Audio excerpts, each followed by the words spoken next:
We have been fed this line of horseshit that you're supposed to seek comfort, and I don't think you are. I think you're supposed to seek lessons, and you're supposed to seek difficult tasks and accomplishments, and through those things and through doing things that are hard to do, even if it's just a fucking 90-minute hot yoga class.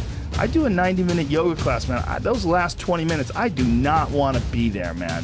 And I definitely don't want to give 100%. And I can cheat. I can kind of half-ass it.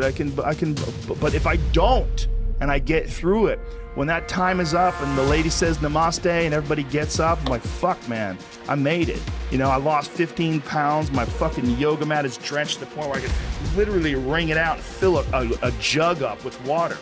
But through that struggle, I will now have a better day, and I better fucking do it again tomorrow, or do something else, because if I just think, well, tomorrow I'm just gonna coast and eat Twinkies and watch TV. Oh, hello sadness, my old friend. Hello depression, because when you're not doing anything, you feel like shit. And that's just part of being a human being. And we can pretend that we're something other than what we really are, and we can pretend, nah, me, man, I'm just cool, just chilling, doing nothing. Bullshit. You're a fucking human. You're a human being. You evolved from the fucking hundreds of thousands of years of hunters and gatherers and people that were struggling. Those human reward systems are carved deeply into your DNA. And if you don't respect that, if you don't respect the mechanism of happiness and fulfillment and what you really need to do in order to feel satisfied in life, camaraderie, love, family, friendship, struggle, testing yourself, learning, all those things are imperative. They're all a giant part of being a person. When you're around happy, inspirational people that are successful, it makes you feel better and you get inspired. And if you act on that inspiration, your life will be more fulfilled. And it's not just inspirational in terms of financial success, but in terms of doing difficult things, whether it's running 100 miles, it doesn't pay you a goddamn thing other than the wealth of the knowledge that you can push yourself to such an extreme, or anything else, whether it's someone who becomes really good at playing chess, or someone who's really good at martial arts, or whatever it is. There's a great feeling in these overcoming these difficult things, because life is never this just constant state of I'm at a 9 all day, and when I'm with my wife I hit 10, yay, and I stay like that. That's not real. What's real is like you saying that you went to this monastery and felt all this angst about meditating and being alone and not having your phone and not having the input, but then when it comes out of it, then you have this reward. So you push through this, and you had these uncomfortable feelings, and you came out of those uncomfortable feelings with this newfound appreciation for time and this newfound respect for your own existence in your own space and carving out 3 hours for yourself a day. That's where it all comes from. It all comes from life lessons, and the lessons are learned through struggle.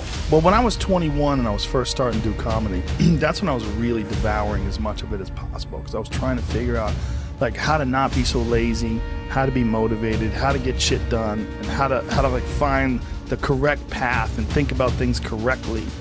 I would follow all this personal power, like you had workshops that you would do, like little like notebooks and shit, and fill out, and things to talk about and things to concentrate on. Like if you did do it, it would help you. But really what it's all about is just getting your shit together and moving. Just go do something. Like what you did by taking a job when you would show up at a gig and you'd be working there Tuesday through Sunday, and then take a day job and work 9 to 5. That is more hustle and more hustle mindset than anything you're ever going to get out of an Anthony Robbins book. Like that is like just doing it. Just doing it makes you do more. Like do more hard shit makes you do more hard shit. Yeah. Understanding that you want it bad, so you're willing to put in the work and do things you don't want to do. It's what makes you have that confidence that you know how to push through, and the mentality that I'm the type of dude to get shit done. Like I'm not gonna waste my day just sitting around a fucking hotel room. No, I'm gonna go to work. I'm gonna work all day. I'm gonna drive 5 hours and keep that radio gig, and then drive 5 hours and spend 10 hours of the fucking 24 in a day in a goddamn car to do gigs, just to do gigs, to keep that radio gig. Yeah. Those things are like I had a guy on yesterday, this guy Dan Crenshaw, he's a congressman, he's also a Navy SEAL. We were talking about mentality. I'm like, when you went through BUD/S, did they teach you how to think, or do they show you by example? They don't teach you how to think. They just show you, they harden you through all that work.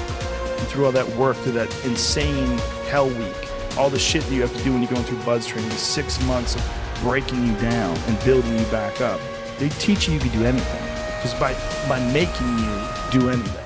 So you will understand how you can pass your limits. What you thought your limits were are no longer your limits.